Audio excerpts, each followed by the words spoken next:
muito boa noite. Eu sou o Everton Borges, assessor de Relações Institucionais do Conselho Regional de Farmácia do Rio Grande do Sul, e hoje estou aqui representando a diretoria do Conselho Regional de Farmácia do Rio Grande do Sul. Nesta noite teremos a capacitação intitulada A Realização das PICs no Consultório Farmacêutico. Quais as exigências para sua montagem e quais serviços podem ser oferecidos? O objetivo é apresentar aspectos práticos sobre esta área de atuação, destacando as principais exigências da vigilância sanitária e quais serviços são permitidos. Para isso, convidamos a farmacêutica bioquímica e vice-presidente do Conselho Regional de Farmácia de Goiás, a nossa colega Luciana Calil, para debater o assunto. Contaremos também com a participação especial do farmacêutico homeopata clínico, com o título de especialista em acupuntura pelo Centro de Desenvolvimento em Saúde Social e membro do GT de Práticas Integrativas e Complementares do CRF Goiás, Fábio Arantes de Oliveira. Agradeço a todos pela presença nessa noite, em especial a Luciana e o Fábio, por aceitar o nosso convite e compartilharem os seus conhecimentos conosco. Antes de darmos início ao evento, eu gostaria de comunicar alguns recados importantes. Primeiro, pedimos a todos que fiquem com seus microfones desligados para evitar ruídos durante a apresentação. Informamos que essa palestra será gravada e disponibilizada em nosso acesso restrito posteriormente. Vocês poderão anotar todas as suas dúvidas durante a apresentação e, afinal, abriremos espaço para questionamentos. Para organizar as falas, após o pedido dos palestrantes, quem tiver dúvidas pode enviá-las através do ícone Atividades, ali embaixo na página que vocês estão vendo, na opção Perguntas e Respostas, disponível aqui no canto inferior direito da tela. Seguiremos, então, a ordem de envio das questões para os palestrantes. Então, desejo a todos um excelente evento e já passo de imediato a palavra para a nossa colega Luciana Calil para iniciar a sua apresentação. Luciana, então, muito obrigado pela presença.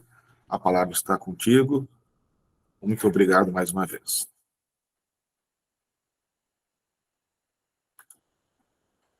Está sem som, Luciana.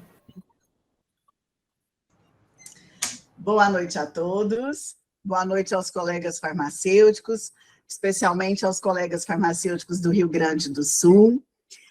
Boa noite, Everton. Boa noite, Gisele. Boa noite, Fabiana Arantes, que vai dividir aqui comigo a palestra de hoje.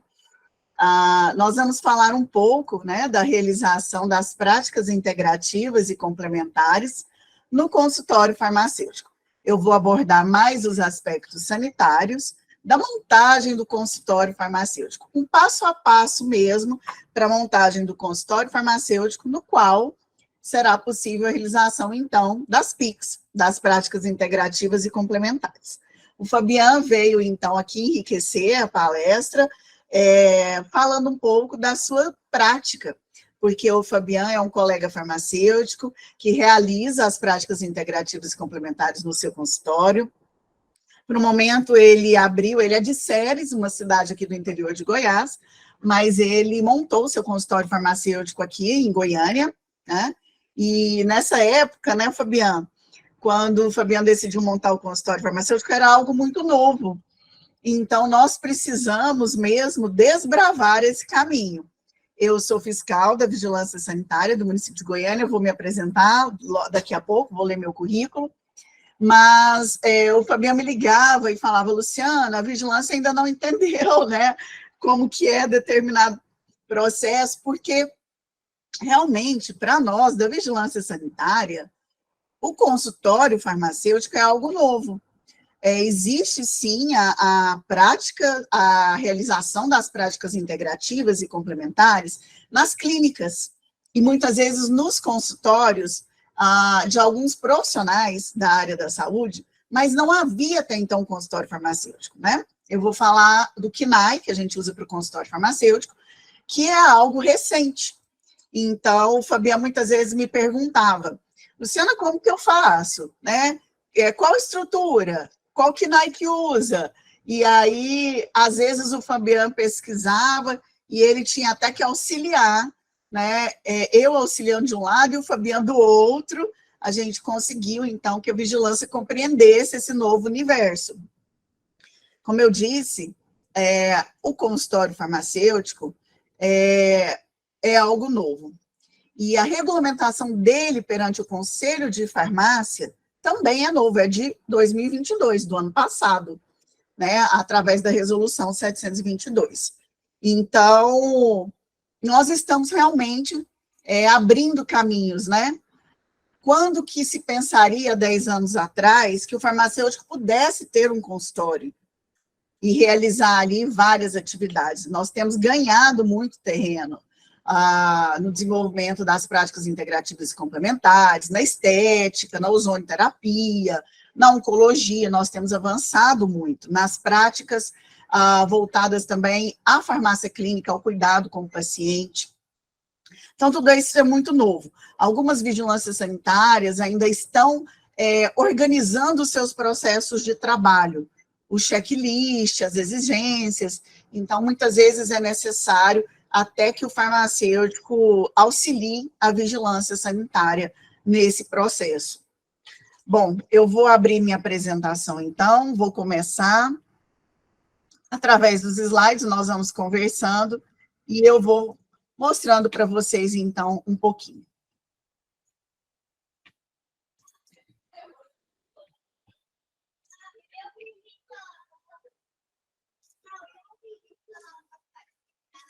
Vocês estão conseguindo visualizar a apresentação? Sim. Sim? Como agora com a tela cheia eu não consigo vê-los, vocês vão me dando aqui um feedback, tá bom? Ok. Então, a realização das PICs no consultório farmacêutico, nós vamos falar quais as exigências para montagem e quais serviços poderão ser oferecidos, então, no consultório farmacêutico. Eu sou a Luciana Calil, eu sou farmacêutica e bioquímica, sou mestre em ensino da saúde pela Faculdade de Medicina da Universidade Federal de Goiás, especialista em farmácia clínica pela PUC, tenho MBA em gestão avançada do varejo farmacêutico pela Gama Filho, no Rio de Janeiro, docência do ensino superior, sou auditora fiscal de saúde pública, atuo como fiscal na vigilância sanitária do município de Goiânia, estou como vice-presidente do Conselho Regional de Farmácia do Estado de Goiás.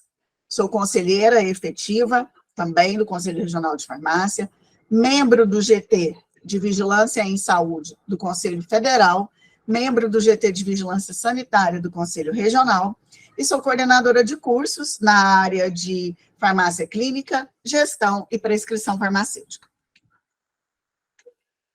Bom, dando só uma introdução, porque quem vai aprofundar nas PICs, e principalmente nas resoluções do Conselho Federal, é o Fabiano. Eu vou me atentar mais à parte sanitária. Mas eu não poderia deixar de fazer uma breve introdução, dizendo que as práticas integrativas e complementares são tratamentos que utilizam recursos terapêuticos baseados em conhecimentos tradicionais, voltados para prevenir diversas doenças, como depressão, hipertensão. Em alguns casos, também são utilizadas para cuidados e tratamentos paliativos, em algumas doenças crônicas. Atuam aliviando também a dor e melhorando a qualidade de vida dos pacientes com doenças crônicas. Atualmente, o Sistema Único de Saúde, o SUS, ele oferece de forma integral e gratuita cerca de 29 procedimentos das práticas integrativas e complementares. O atendimento começa na atenção básica, que é a porta de entrada para o SUS. No entanto, as práticas integrativas e complementares, elas são ações de cuidados transversais, podendo ser realizadas na atenção básica, na média e na alta complexidade, como é o caso da acupuntura, né, que vai se encaixar na média e na alta complexidade. Não existe uma adesão à política nacional das práticas integrativas e complementares. Na verdade, essa política ela vai dar as diretrizes para a incorporação dessas práticas nos diversos serviços. Evidências científicas têm mostrado os grandes benefícios trazidos aí pelas práticas integrativas e complementares quando trabalhado junto com a medicina tradicional. Na verdade, o número de profissionais capacitados, qualificados e habilitados, nós vamos falar dessa habilitação, tem crescido e tem aumentado realmente a valorização, né, desses conhecimentos e das práticas integrativas.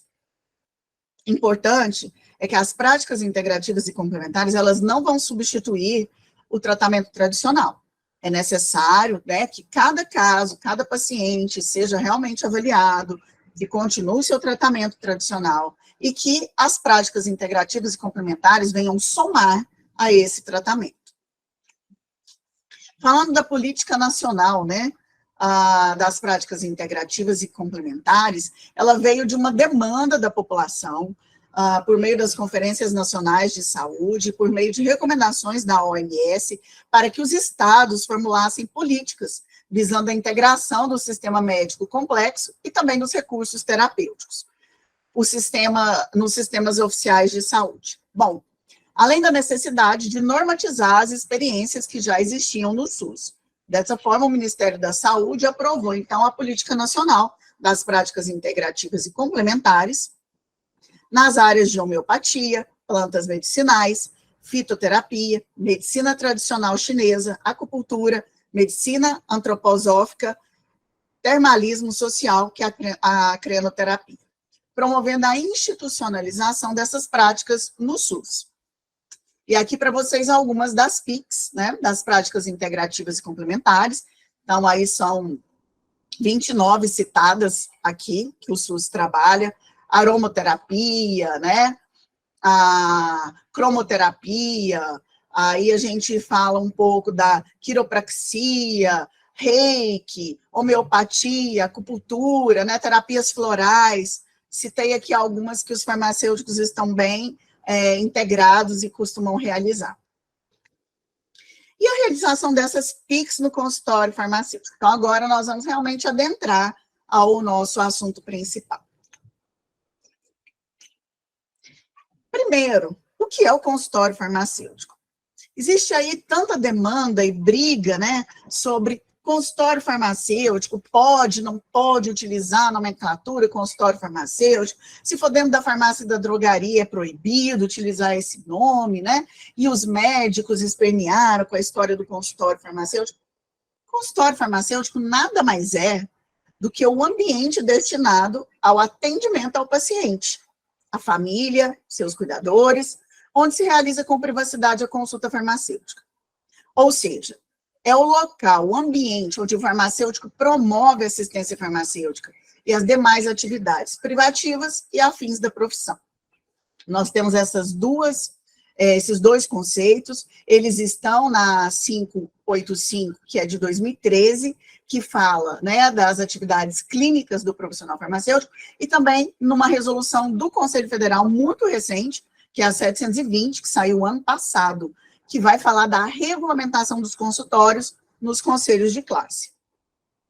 Ele pode funcionar de forma autônoma, o consultório farmacêutico, ou nas dependências de hospitais, ambulatórios, farmácias, unidades multiprofissionais de atenção à saúde, instituições de longa permanência e demais serviços de saúde, no âmbito privado e público.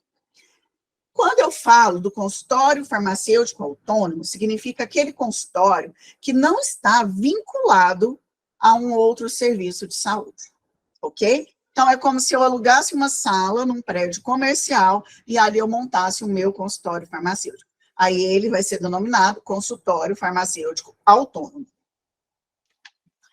Então, aqui alguns consultórios, né, para a gente visualizar. Ok, mas se eu vou ter o meu consultório, eu preciso ser um farmacêutico clínico. Se eu vou trabalhar com pessoas, né, com cuidados, eu vou ser um farmacêutico clínico. As atribuições do farmacêutico clínico visam a promoção, proteção, recuperação da saúde, prevenção de doenças e outros problemas. Visam proporcionar um cuidado ao paciente, à família e à comunidade, promovendo o uso racional de medicamentos, otimizando a farmacoterapia, com o propósito de alcançar resultados definidos que melhoram a qualidade de vida do paciente. Ok. Mas vocês já pararam para pensar que o farmacêutico clínico é um empreendedor? Muitas vezes a gente foca muito na parte de profissional da saúde, na parte técnica, na parte clínica. Mas o profissional que quer montar o seu consultório, ele não pode deixar de internalizar que ele é um empreendedor. Só que é um empreendedor que vai empreender nos serviços farmacêuticos e nos serviços de saúde. Mas é um empreendedor, porque se você não tiver uma visão empreendedora, na hora de divulgar o seu consultório, nós vamos falar disso, de propagar, né, divulgar, de fazer parcerias, infelizmente, o consultório não vai para frente.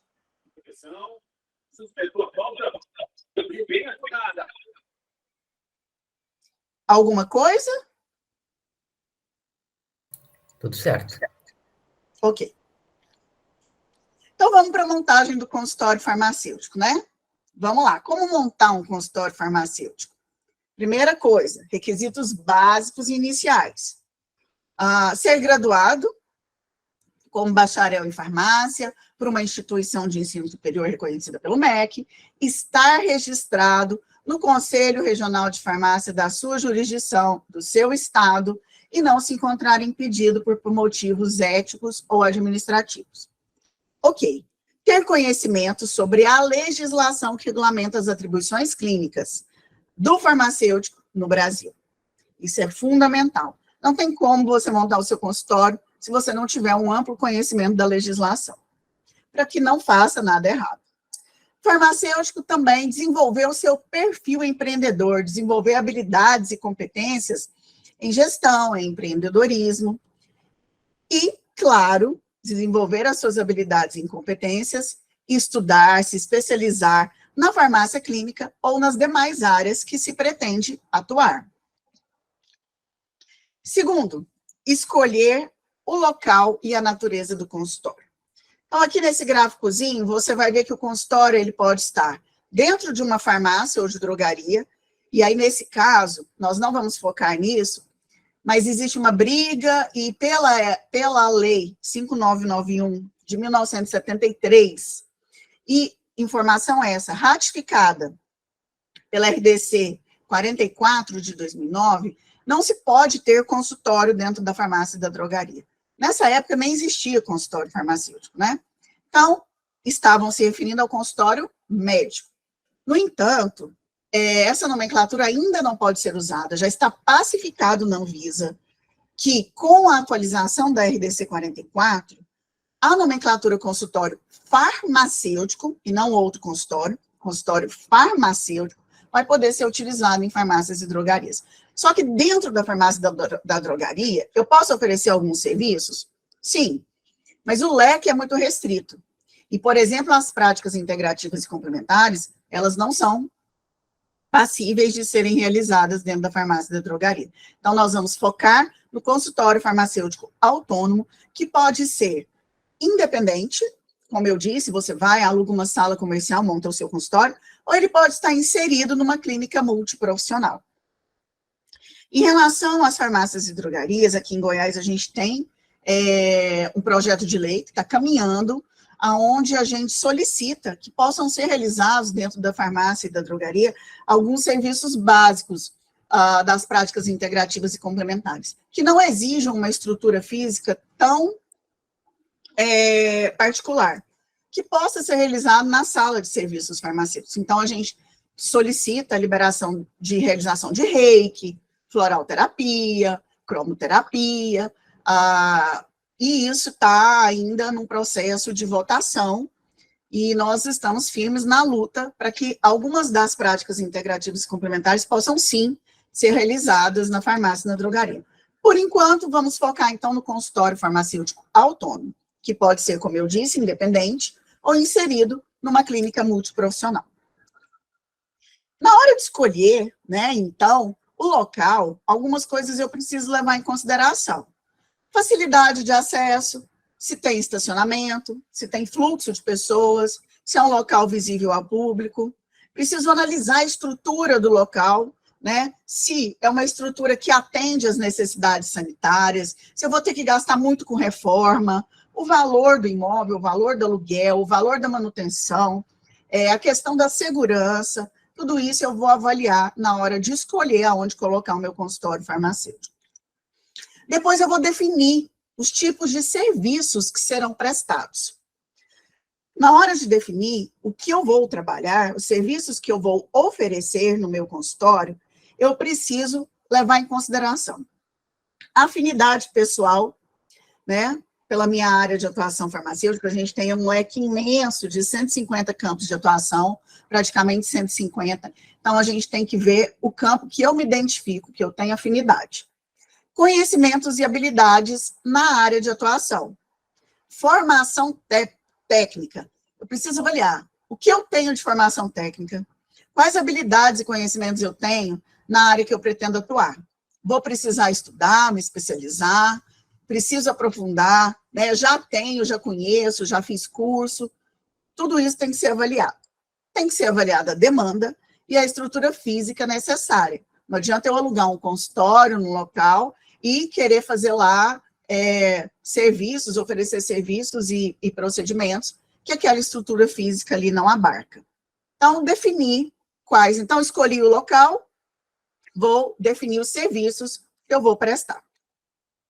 Vamos falar daqui um pouquinho sobre a regulamentação fiscal e sanitária, vamos falar a questão do CNAE, da Anvisa, dos impostos, do CNES.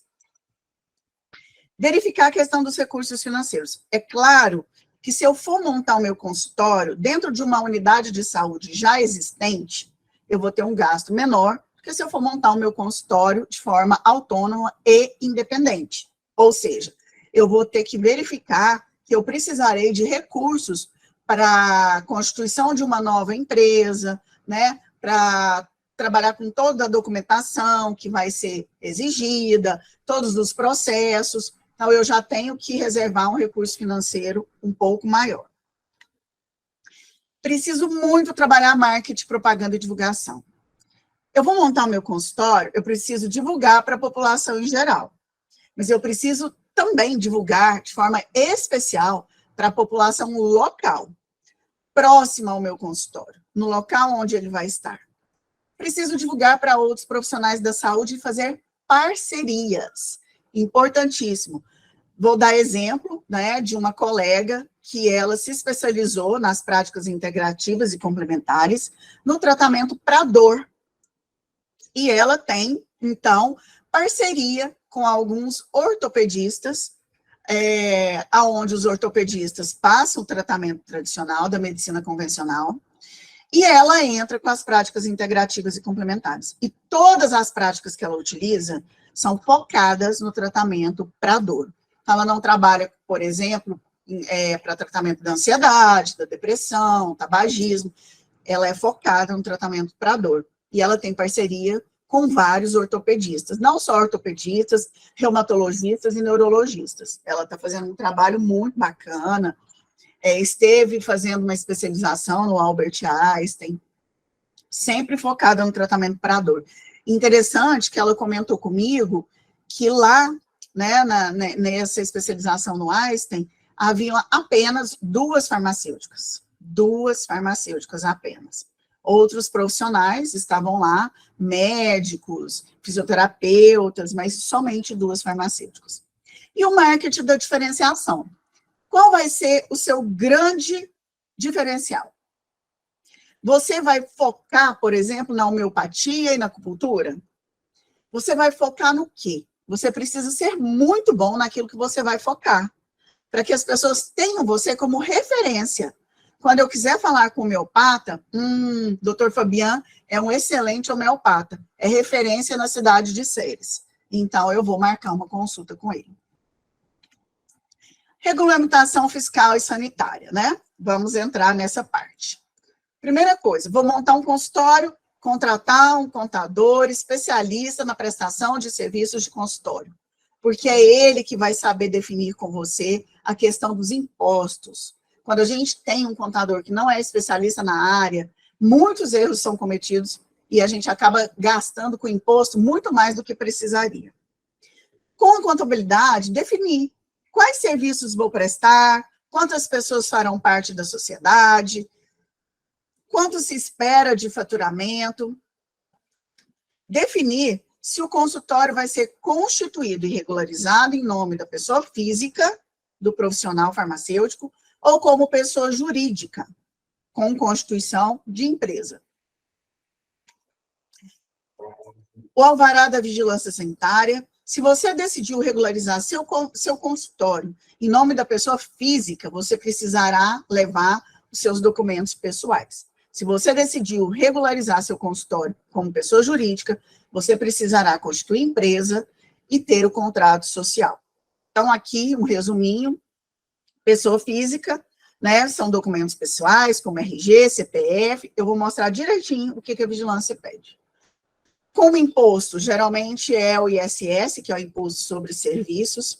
Se eu vou registrar o meu alvará, vou pleitear o meu alvará como pessoa jurídica, eu vou ter que ter, então, contrato social, CNPJ, inscrição estadual e ou municipal, e optar por um tipo de imposto que eu vou definir com a minha contabilidade. Se é o simples, lucro presumido, lucro real. Vou precisar de alvará de funcionamento, certificado de regularidade do Conselho de Classe da sua jurisdição, certificado de regularidade do Corpo de Bombeiros e, por último, o plano de gerenciamento de resíduos de serviços de saúde. Esses são os itens que eu vou precisar e alguns deles precisam ser apresentados na vigilância sanitária. E, por último, né, todas as clínicas e consultórios farmacêuticos devem estar registrados no Cadastro Nacional de Estabelecimentos de Saúde, que é o CNES. Ok, bora para a prática, então, na montagem do consultório. Primeira pergunta: quais serviços podem ser realizados nos consultórios farmacêuticos? Primeiro, os que são aprovados e regulamentados pelo Conselho Federal de Farmácia. Então, eu vou olhar principalmente na RDC 586 e na 585, a 586 que fala, né, das atribuições clínicas do profissional farmacêutico, a 586 que fala da prescrição farmacêutica, e vou olhar também todas as outras resoluções, nós vamos citar, que são específicas para determinada área de atuação. Eu vou verificar, então, se aquilo que eu desejo realizar está regulamentado pelo Conselho Federal de Farmácia. Também todas as atividades e serviços que estão previstos na RDC 44 de 2009. Então, atenção farmacêutica domiciliar, aferição de parâmetros bioquímicos e fisiológicos, perfuração do lóbulo auricular para colocação de brincos, administração de medicamentos injetáveis. E todos os serviços e procedimentos aprovados, autorizados por leis municipais e estaduais da sua jurisdição.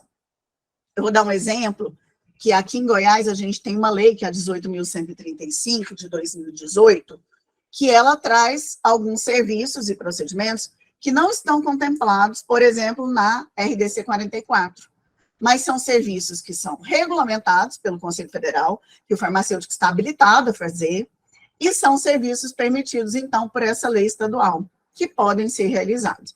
Então, precisa também verificar as leis do seu município, do seu estado, que podem permitir alguns procedimentos que não estão nas leis federais. Claro que desde que esses procedimentos sejam aprovados pela vigilância sanitária local e constem na licença sanitária, ou seja, no alvará sanitário. Aqui, eu fiz uma linha do tempo, só para que vocês tenham, então, algumas resoluções do Conselho Federal de Farmácia. O Conselho Federal de Farmácia, através da resolução 516, regulamentou o exercício da acupuntura na medicina tradicional chinesa como especialidade do farmacêutico. Depois, a 546, que dispõe sobre a indicação, né, de plantas medicinais e fitoterápicos isentos de prescrição. Indicação, prescrição pelo profissional farmacêutico. A 585, como eu já falei, que fala das atribuições clínicas do farmacêutico. A 586 fala da prescrição farmacêutica. Temos a 611, que fala do farmacêutico no âmbito da floral terapia. Temos a 616, que fala do exercício do profissional farmacêutico na saúde estética. Temos a 645, né, que faz uma alteração da 616. Temos a 685, que fala das atribuições do farmacêutico na ozonioterapia. E no ano passado, em 2022, nós tivemos uma chuva de resoluções publicadas, dentre elas a 720, que é a que vai falar do registro do consultório farmacêutico no Conselho de Farmácia. Nós temos a 727, que vai falar da telefarmácia, onde o farmacêutico pode realizar no seu consultório, na sua farmácia, a teleconsulta. Também a 732, que fala exclusivamente das práticas integrativas e complementares, e a 733, que é específica da auriculoterapia e da auriculoacupuntura. Então, aqui uma linha do tempo com as principais atividades que estão já regulamentadas pelo Conselho Federal de Farmácia e que o farmacêutico pode, então, realizar. Claro que para algumas vai ter a necessidade de fazer uma especialização, um curso, isso vai ser cobrado para que você esteja habilitado a realizar. Vou falar disso.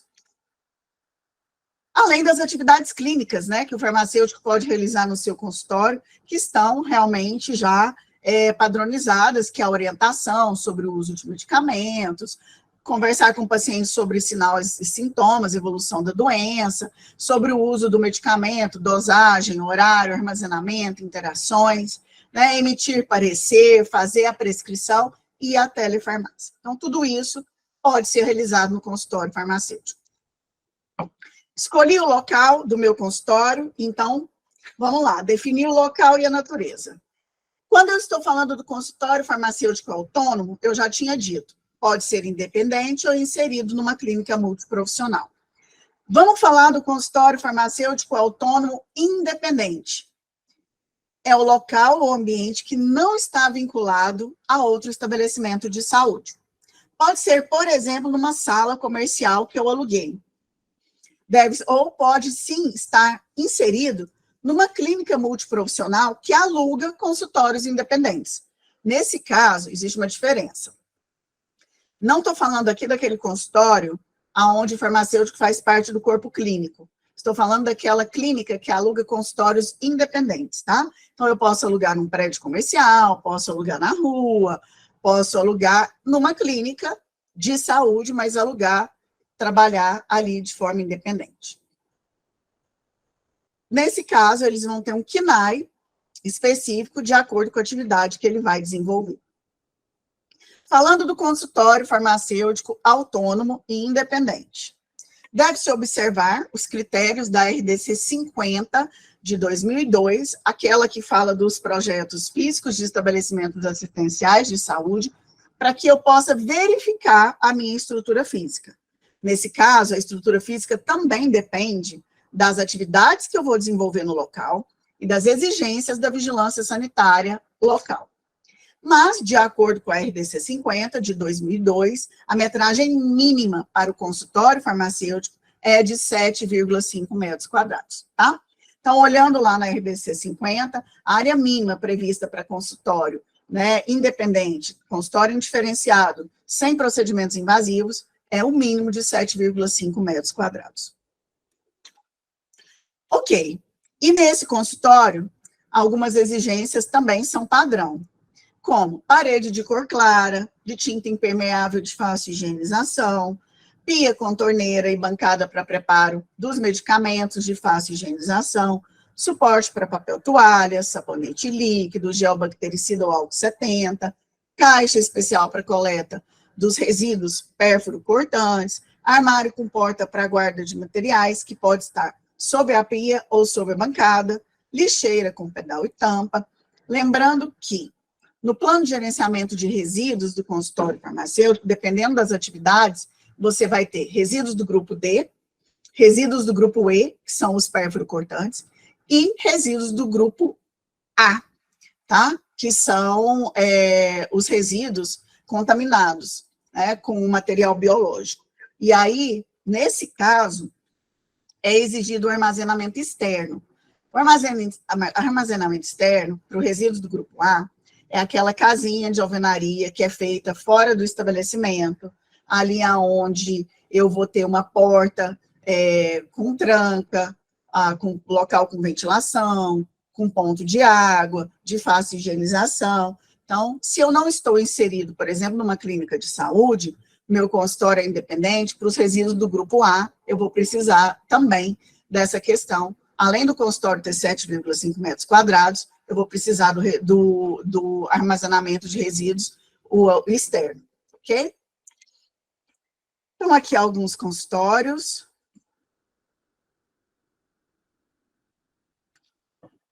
KNAI. O consultório farmacêutico autônomo precisa de um KNAI? Primeiro, o que é esse tal desse KNAI, né?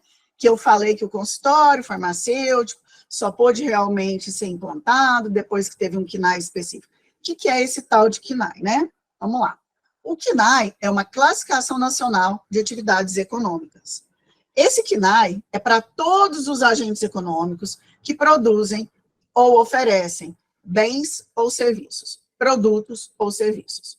E, na verdade, é uma forma de otimizar a gestão tributária, né, da empresa, evitando fraudes, garantindo o pagamento correto dos impostos.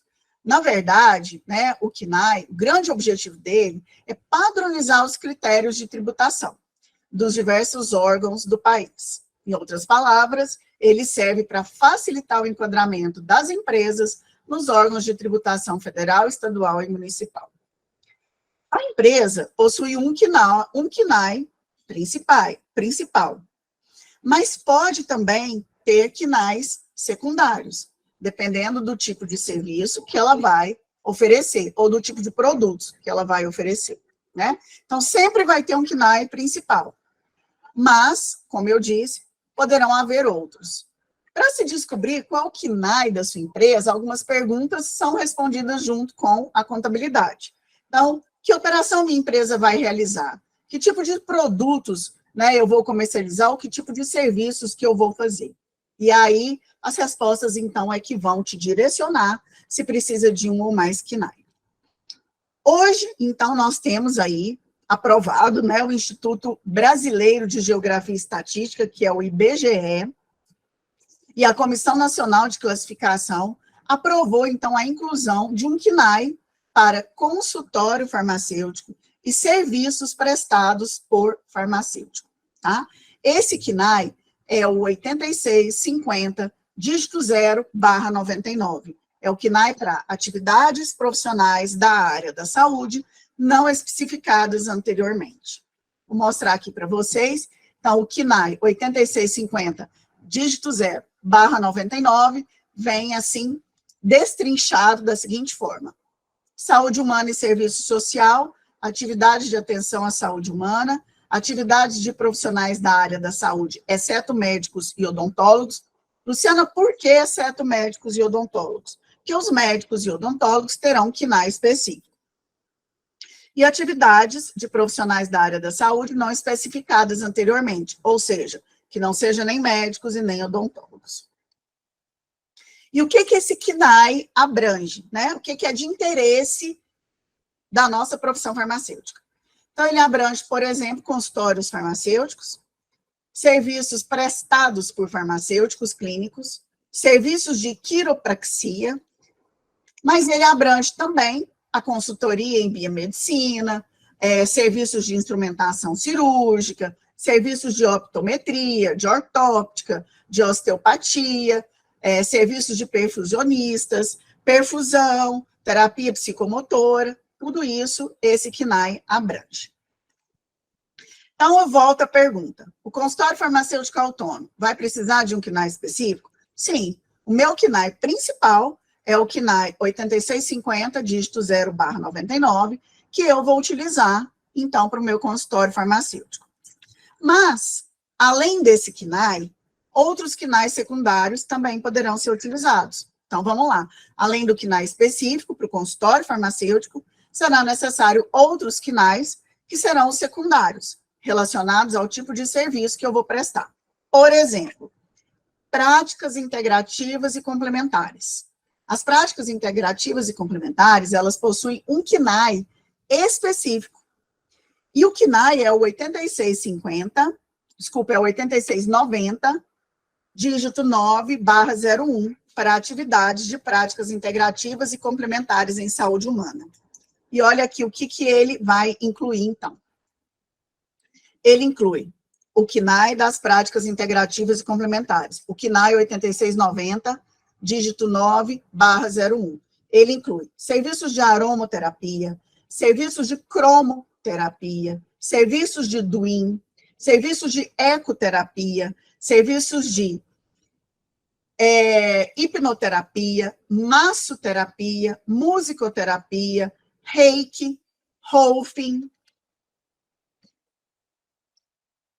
serviços de shiatsu, serviços de terapia floral, serviços de terapia indiana, terapia reikiana, terapias alternativas e serviços de terapias não tradicionais, tá? Então, esse aqui, eu vou ter, então, o CNAE, aqui para consultório farmacêutico, como principal, e o CNAE secundário para as práticas integrativas e complementares.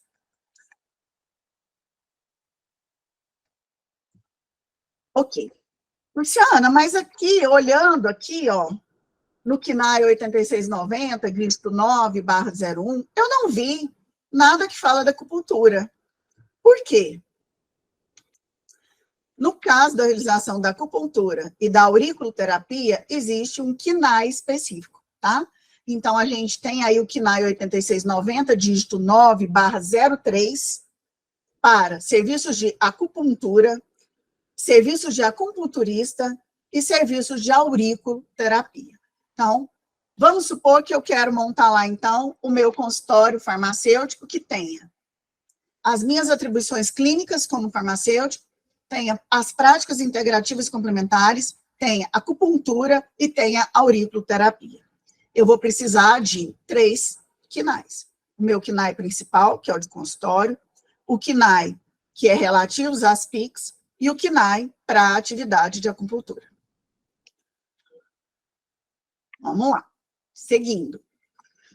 Consultório farmacêutico autônomo, quando eu estiver falando do alvará sanitário. Então, eu já falei do CNAE, agora eu vou falar do alvará sanitário. Eu posso tirar o meu alvará em nome de pessoa física, em nome do profissional farmacêutico. E aí eu preciso apresentar, como eu disse, documentos pessoais, como RG, CPF e outros documentos exigidos pela vigilância local. Como pessoa jurídica, eu tenho que ter, então, constituir uma empresa com CNPJ e o contrato social registrado. Aqui eu vou dar um exemplo. Desculpa, falou comigo? Não, pode continuar. Tá. Agora eu vou mostrar aqui um exemplo, tá? São os documentos que são exigidos pela Suvisa do Estado de Goiás, pela Vigilância Sanitária do Estado de Goiás, para que seja liberado o alvará sanitário para o consultório farmacêutico individual, como pessoa física. Então, eu sou um profissional farmacêutico, vou na vigilância sanitária e quero tirar o meu alvará enquanto pessoa física.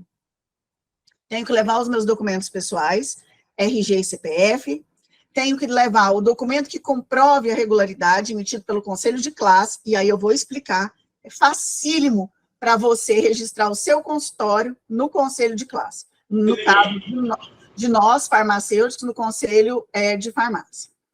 Também o certificado de conformidade do Corpo de Bombeiro. Lá tem um relatório onde você marca as atividades que você vai fazer e o comprovante de endereço. Em relação à planta baixa, então vamos lá, repetindo. Documentos pessoais, RG, CPF, o documento de regularidade do Conselho de Farmácia, o certificado do Corpo de Bombeiro, preencher lá um requerimento marcando as atividades que você realiza e o comprovante de endereço. Em relação ao projeto de arquitetura, algumas vigilâncias sanitárias ainda pedem um projeto de arquitetura, o projeto arquitetônico aprovado, né? Aí vem o termo de responsabilidade da obra e a anotação de responsabilidade técnica da obra.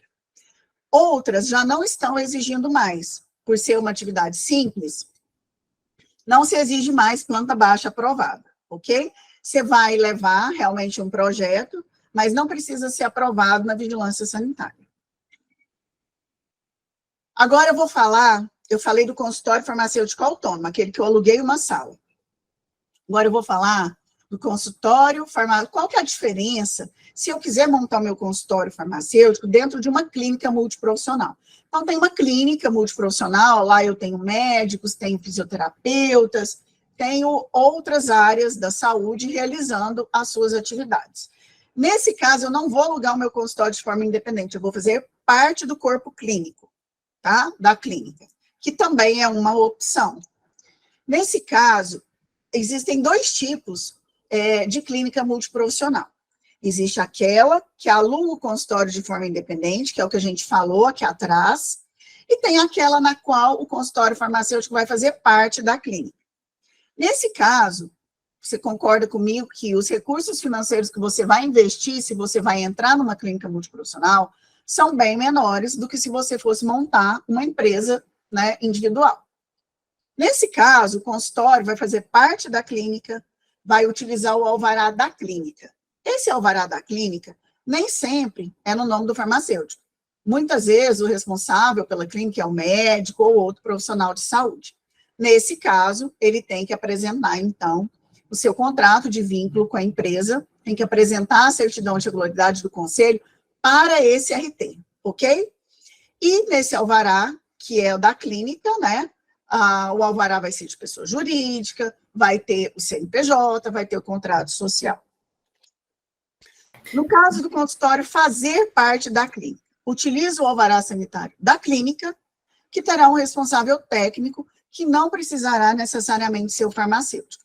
O alvará será de pessoa jurídica, constando no licenciamento, no alvará, todas as atividades que serão realizadas na clínica. E no contrato social também, todas as atividades que serão realizadas na clínica. Então, precisa estar descrito no contrato social e no alvará, todas as atividades que serão realizadas na clínica. Lembrando... Ana, deixa eu só te perguntar se falta muito ainda para acabar a tua apresentação. Não, rapidinho. Tá bom.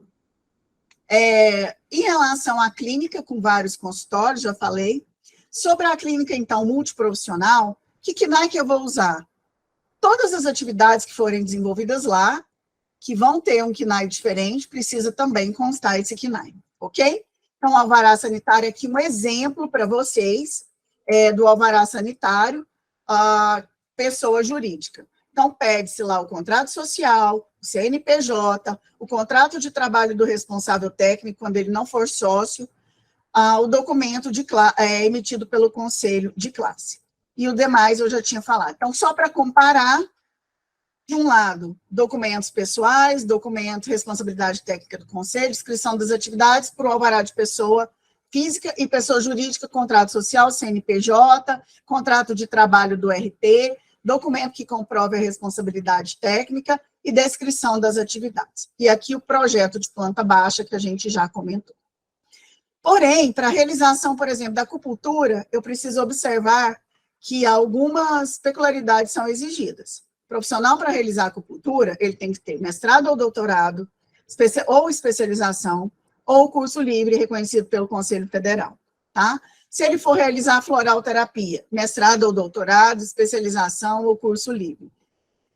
Se eu for realizar homeopatia, especialização, prova de títulos ou curso livre. Ozônio, especialização reconhecida ou curso livre.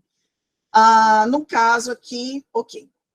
Na hora, não basta fazer especialização, tem que levar lá no conselho de farmácia e averbar esses documentos, para que você receba, então, a liberação para que você realize, por exemplo, acupuntura, homeopatia. Então, não basta fazer o curso, tem que averbar lá no conselho de farmácia, certo? Documentos gerados, necessário declaração de serviço farmacêutico, a primeira via se houver prescrição, e o recibo dos serviços, tá? Vou dar uma corridinha aqui. Vou finalizar falando da resolução que regulamenta o consultório farmacêutico nos conselhos. Beleza. Qual que era o problema? Para que eu tivesse antigamente uma certidão de regularidade técnica, eu precisava ter uma empresa. Ué, mas e aquele farmacêutico que montou seu consultório e ele montou seu consultório como pessoa física? Ele não tinha nenhum documento do conselho de classe? Nenhuma certidão que ele estava regular? Então, com a resolução 720, passa a ser possível que que o consultório, mesmo que não seja de empresa, que não seja com CNPJ, que seja com CPF, possa ser regularizado no Conselho de Farmácia, ok? Então, aqui para a pessoa jurídica, o que tem que levar no conselho? Cadastro Nacional de Pessoa Jurídica, o CNPJ, o contrato social, comprovante de vínculo do farmacêutico com o estabelecimento, né? Se ele não for sócio, e o formulário de requerimento, que o conselho, cada conselho tem um formulário diferente. No nosso, a gente faz até pela internet. E para a pessoa física, ele vai simplesmente preencher lá o formulário com o registro das atividades, com descrição das atividades e dos serviços e procedimentos que serão realizados na clínica ou no consultório, tá? É facultada a declaração de horário do consultório farmacêutico, ou seja, o consultório farmacêutico funciona enquanto o farmacêutico estiver lá trabalhando. O farmacêutico saiu, o consultório fecha. Eu tenho um horário obrigatório de assistência farmacêutica? Não. Quem define isso é o profissional farmacêutico. Todas as clínicas e consultórios têm que estar registrado lá no CNES. E, por último, né, caso o consultório seja compartilhado por outros profissionais farmacêuticos, o conselho pode emitir uma única certidão de regularidade, citando todos os profissionais, relacionando eles às suas habilitações específicas. E aqui, por último, né, lembrando que eu só posso realizar aquilo que está regulamentado pelo meu conselho de classe. Eu já citei aqui as resoluções que são regulamentadas pelo conselho de classe.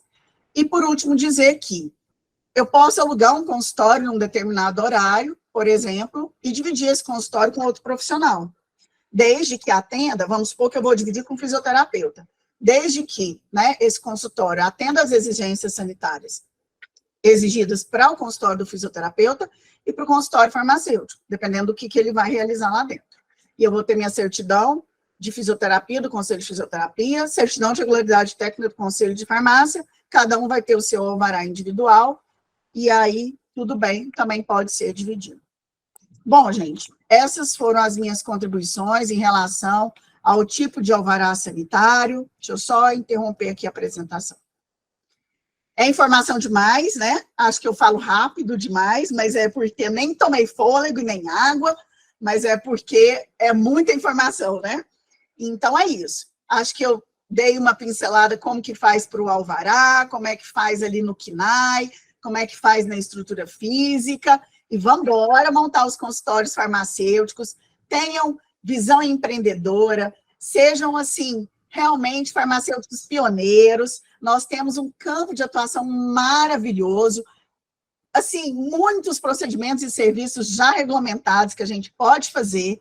Então, farmacêuticos, vamos mostrar nosso lugar perante os profissionais da saúde, vamos mostrar o quanto nós somos imprescindíveis, o quanto nós podemos fazer melhorar a qualidade de vida do paciente.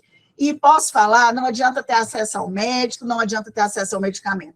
Se não tiver o farmacêutico para dizer como que eu uso, como que eu armazeno, para provocar realmente o uso correto, a adesão do medicamento, não vai adiantar, não vai fazer efeito, não vai ter eficácia, não vai ter segurança.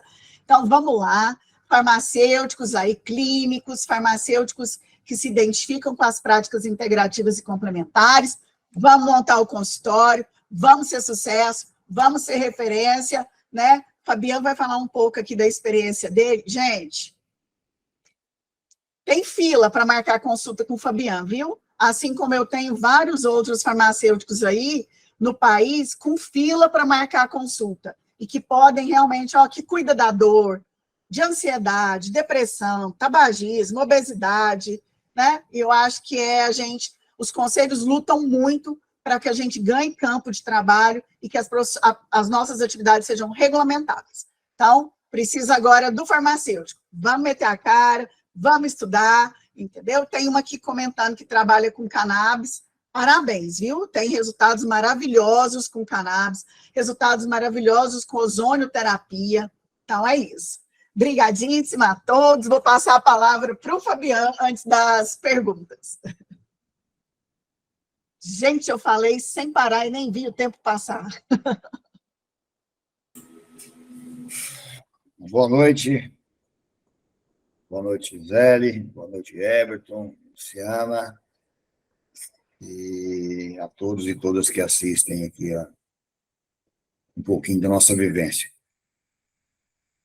Luciana falou sobre toda a parte legal, de fazer o nosso consultório começar a andar, começar a funcionar, de como iniciar nas práticas integrativas. E em todo consultório farmacêutico, que não seja em práticas integrativas, também. Né? Mas vamos lá nas PICs. Deixa eu abrir meus slides aqui.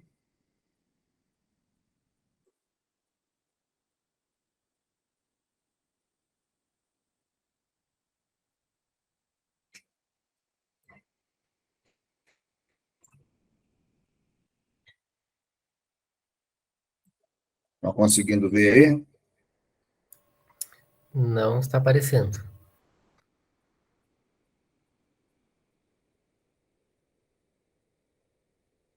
Nada ainda? Não. Qual é o processo que você está fazendo?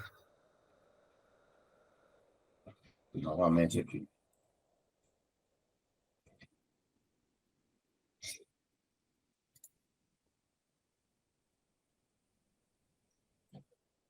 Isso.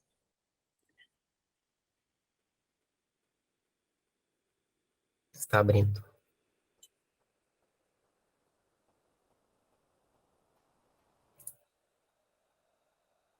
Conseguem ver? Sim, está aparecendo. Então, vamos lá. Consultório farmacêutico nas práticas integrativas e complementares. Aqui é o nosso consultório. Nossas certidões, né? A certidão, a AF, certidão de regularidade, e esse consultório em sede. Esse consultório não é em Goiânia. O consultório de Goiânia, nós, devido à pandemia, fechamos o consultório lá, porque ficava um deslocamento inviável, cerca de 180 quilômetros, então eu tinha que ir muito a Goiânia, atender os pacientes lá, atender aqui, devido à pandemia, nós ficamos um pouco impossibilitados disso.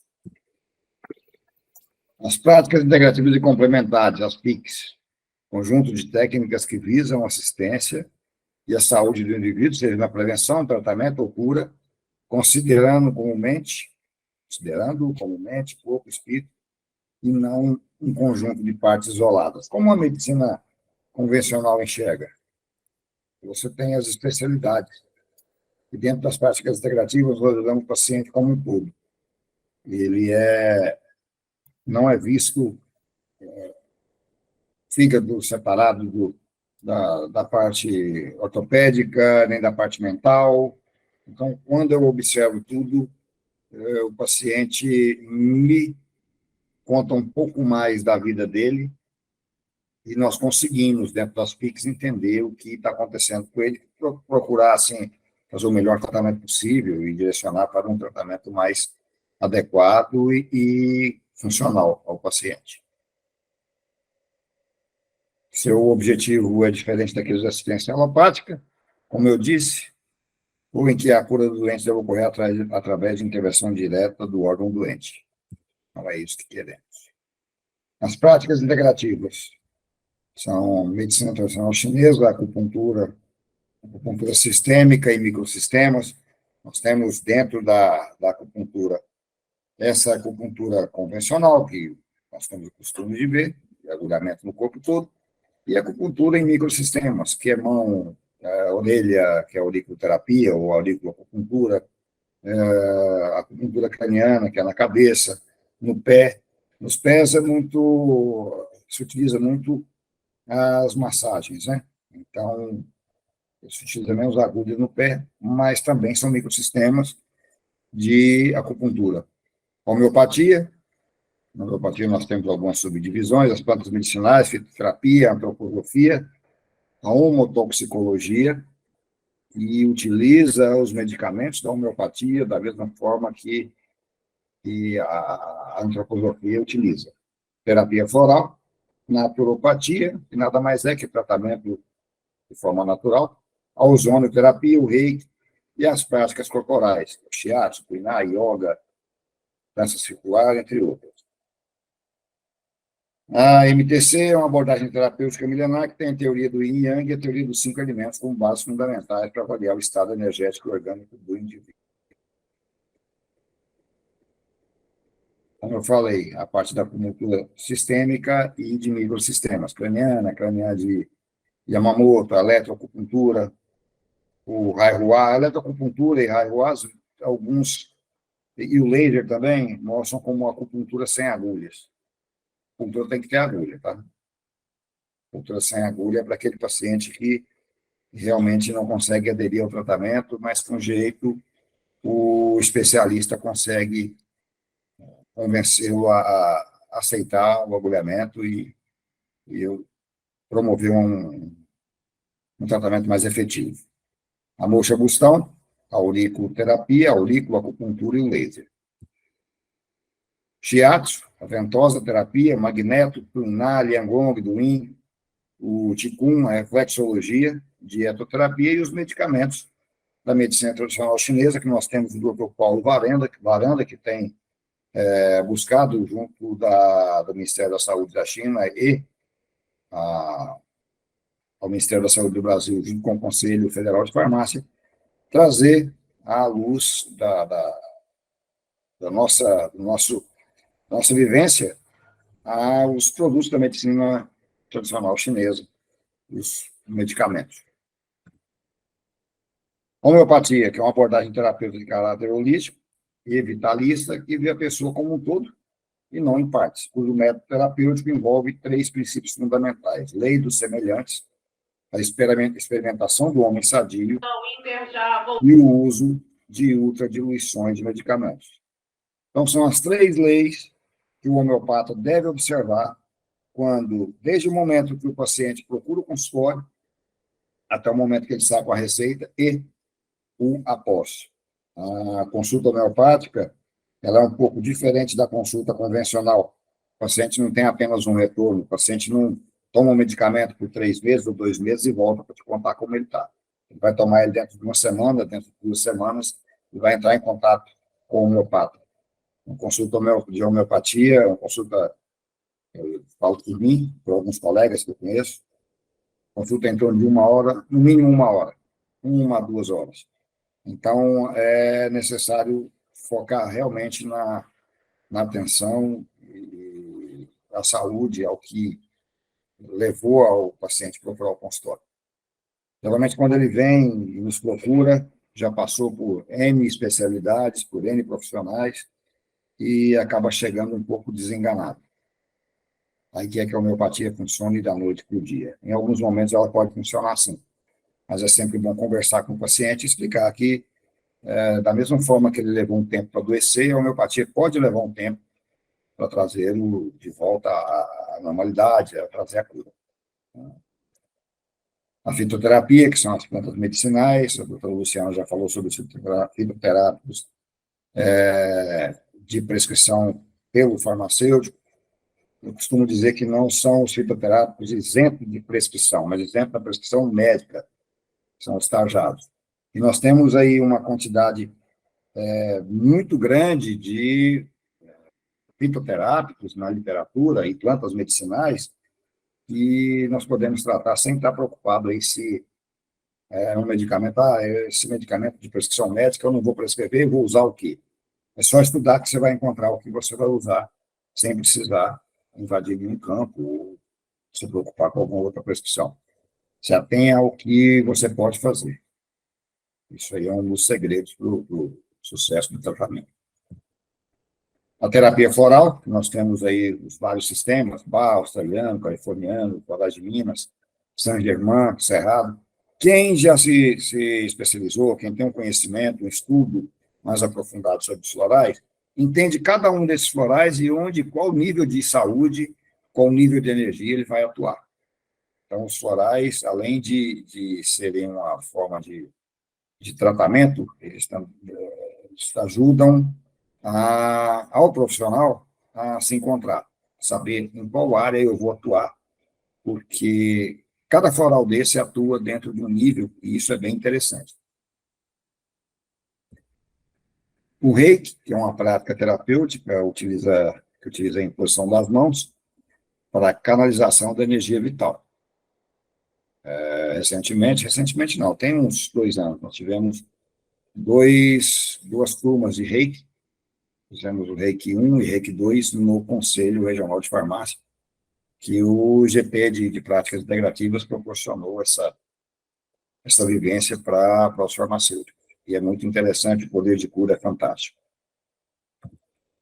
A ozonioterapia, regulamentada há pouco ainda pelo Conselho de Farmácia, pode ser utilizado tanto no tratamento das PICs quanto na estética. E a ozônio medicinal foi regulamentado pelo CFF. Práticas corporais e terapêuticas, que também podem ser realizadas dentro do consultório, teatro, são práticas regulamentadas porque eu utilizo as mãos, fazem parte da medicina tradicional chinesa, que é regulamentada pelo Conselho Federal de Farmácia. Então, também posso utilizar no consultório. Portaria 971, de 2 de maio de 2006, que abriu as oportunidades aí para não só o farmacêutico, mas como todos os profissionais da área da saúde, que aprova a Política Nacional de Práticas Integrativas e Complementares do Sistema Único de Saúde. Porém, com algumas ressalvas. A política autoriza de forma multiprofissional, porém, ela exige o mínimo conhecimento. Hoje, o mínimo que a OMS preconiza, e o próprio Ministério da Saúde preconiza para um profissional habilitado em acupuntura, é um mínimo de 1.200 horas de curso.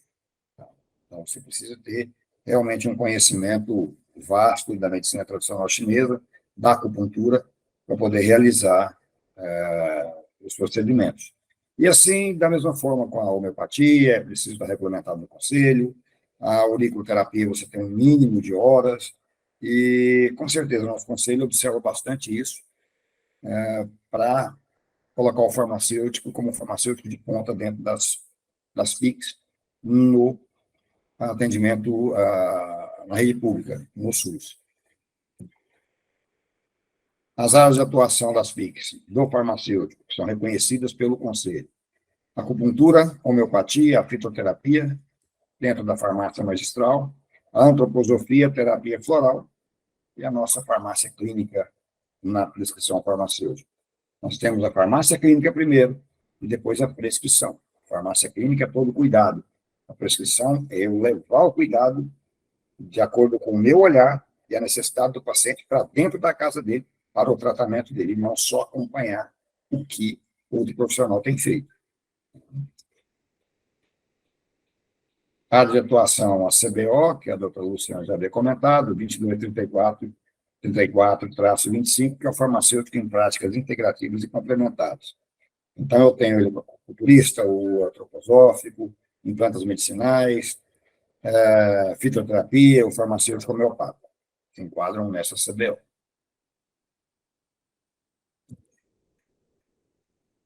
O marco regulatório foi em novembro de 2009, por ocasião aí da resolução do CFF 516, que define os aspectos técnicos do exercício da acupuntura para a medicina tradicional chinesa, como especialidade do farmacêutico.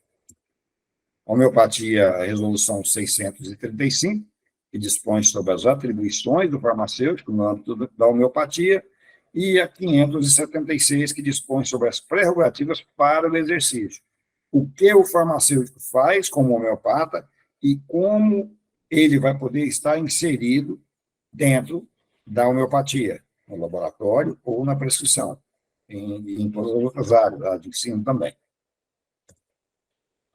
Está aqui o artigo 1 da 576, que é considerado habilitado para exercer a responsabilidade técnica, ou laboratório industrial homeopático, manipula e industrializa medicamentos homeopáticos, o farmacêutico comprovar uma das seguintes qualificações: ter cursado a disciplina com conteúdo mínimo de 60 horas no curso de graduação, além do estágio obrigatório com um mínimo de 120 horas. Isso está em nossa resolução. Ou possuir o título de especialista. Esse título você vai fazer a sua especialização ou prestar a prova da ABFH, que também está o título de especialista em homeopatia. A resolução 635, e no capítulo 2, as atribuições e deveres do farmacêutico homeopata, que é respeitar as especialidades da ciência homeopática, que é o principal. Assessorar e assumir responsabilidade técnica relacionada com a homeopatia em todas as áreas de atuação, manipular, dispensar os medicamentos, prestar os serviços farmacêuticos no âmbito da farmácia, como a manipulação homeopática, que visa promoção, proteção, recuperação de saúde, além de prevenção de doenças e outros problemas de saúde. A terapia floral, 611, que é a resolução que reconhece o farmacêutico na floral terapia, reconhece a sua atuação e traz aí para o farmacêutico poder atuar clinicamente, quais os requisitos. E na atuação clínica, a resolução 586 e a resolução 585.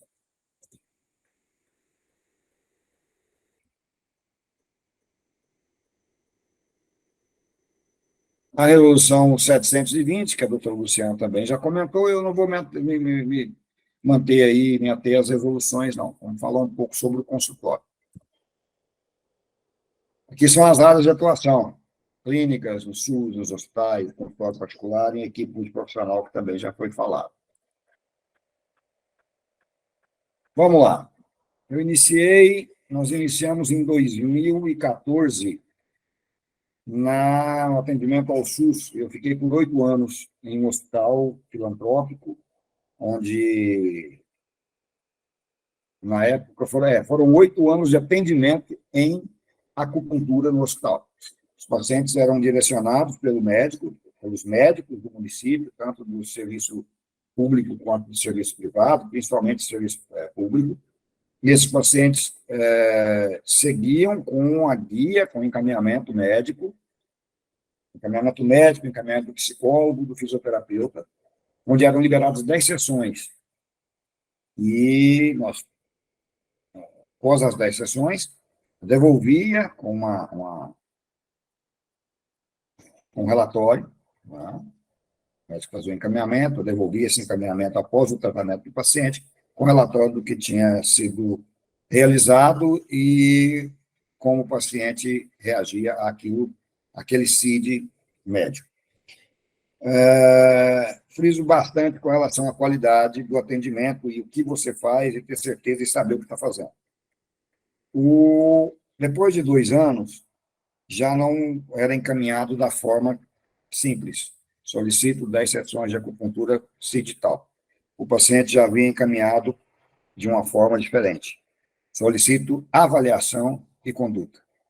Você passa a ser respeitado quando você presta um serviço de qualidade e devolve o paciente com o problema dele resolvido. Você tem que ter uma resolutividade para que o profissional que encaminhou veja realmente, olha, está funcionando, tem retorno do profissional que realiza e encaminha o paciente de volta. Ou, às vezes, a gente solicitava, eu mesmo solicitava lá mais 10 sessões, mas sempre encaminhava de volta para o médico ver que eu estava solicitando mais 10 sessões. Então, isso cria um certo vínculo e um respeito profissional, que é o necessário. Você consegue isso através de quê? De estudo. Então, todos os dias, eu tive um tempo aqui para poder, dentro do consultório, fazer um estudo ou na acupuntura, ou na homeopatia. Eu tenho pacientes fisioterapeutas, psicólogos, tenho médicos que vêm procurar o nosso consultório, o nosso atendimento. Então, quando nós, em 2019, em Goiânia, que eu fui abrir o consultório, qual que foi o nosso entrave, que a doutora Luciana foi quem me ajudou, me auxiliou totalmente. O registro do consultório foi feito por não existir ainda uma resolução, por não saber por onde correr, vamos fazer o registro como terapeuta de nível superior. Porém, toda a documentação foi exigida pela vigilância sanitária municipal. Toda a documentação. Só mudou esse nome, terapeuta de nível superior. O CNAE foi o mesmo, tudo relacionado ao farmacêutico. Mas como não existia ainda uma regulamentação dentro da vigilância sanitária, e após isso, a doutora Luciana buscou, junto com o Conselho Regional de Farmácia de Goiás, montar um protocolo, um passo a passo, para que esse consultório se desenvolvesse como consultório farmacêutico. O projeto inicial foi dado dentro do Conselho Regional de Farmácia do Estado de Goiás, numa reunião entre chefe de fiscalização, Lucas, eu e a doutora Luciana e a nossa coordenadora do GT de PIX, do GT de Estética, a doutora Laiane. Então, nós criamos, a partir daí, para dentro do Conselho, facilitar ou ter o caminho para o farmacêutico seguir da forma correta, para ele ficar na legalidade. Então, nós prezamos muito por isso, porque na legalidade eu consigo saber quantos profissionais eu tenho, o que eles fazem e se estão fazendo da forma correta. Então, a nossa vivência é essa. Hoje eu atendo meus pacientes dentro do meu consultório, aqui é uma clínica multiprofissional. Eu tenho reumatologista, eu tenho ginecologista, geriatra, e nós encaminhamos pacientes uns para os outros. Solicito meus exames, nós podemos solicitar. O que eu posso, dentro das PICs, realizar dentro do meu consultório? A acupuntura, em todas as suas formas, a homeopatia. Quando nós falamos de homeopatia, a homeopatia existe aí o medicamento homeopático que deve ser de prescrição médica. Quando você observa isso, você observa o produto industrializado. Na manipulação, quando homeopático, e quando é homeopático, o que eu digo, é a partir de determinada potência, vamos supor, depois da 5, da 6CH, que é o que nós, homeopatas, partimos a partir daí, porque quanto mais próximo a ATM, a tintura-mãe já não é homeopatia mais, já se torna fitoterapia. Então, nós temos a legislação de fitoterapia. Então, eu utilizo a partir da 5, eu utilizo 12, 30, 200 na LM. Nós podemos, sim, porém, com total responsabilidade. A parte dos florais, também na prescrição, e o reiki. Algumas outras terapias, como a doutora Luciana havia comentado, nós temos que ter um caminho e você tem que ter um foco. Não é simplesmente eu vou atender isso e vamos abrir o leque. Não, você tem que ter um direcionamento para você se tornar bem qualificado naquilo que você faz.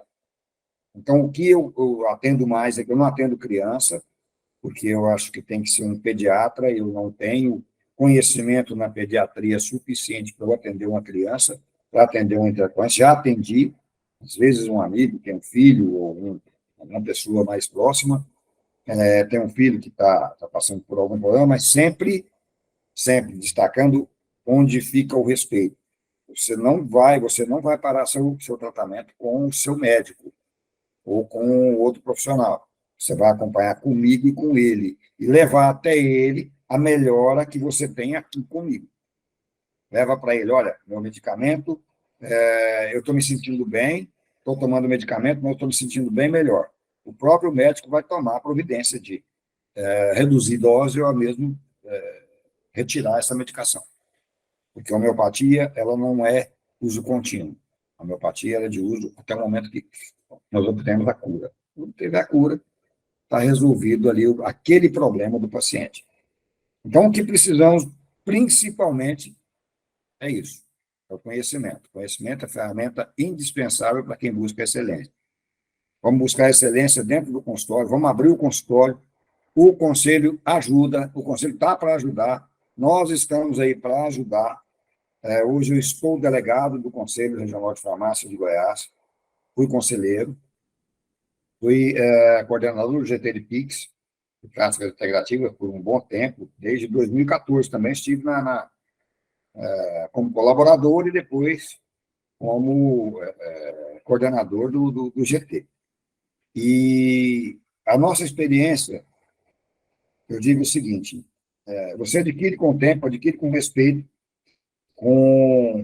principalmente ao paciente, que cobra bastante. O paciente, como eu disse, ele chega no consultório sofrido, e você tem que saber os seus limites, você tem que saber até onde vai, você tem que estar dentro da legislação, porque nós somos observados a cada dia. O farmacêutico é o profissional mais observado dentro da área da saúde, porque nós temos um conhecimento um pouco além dos outros profissionais.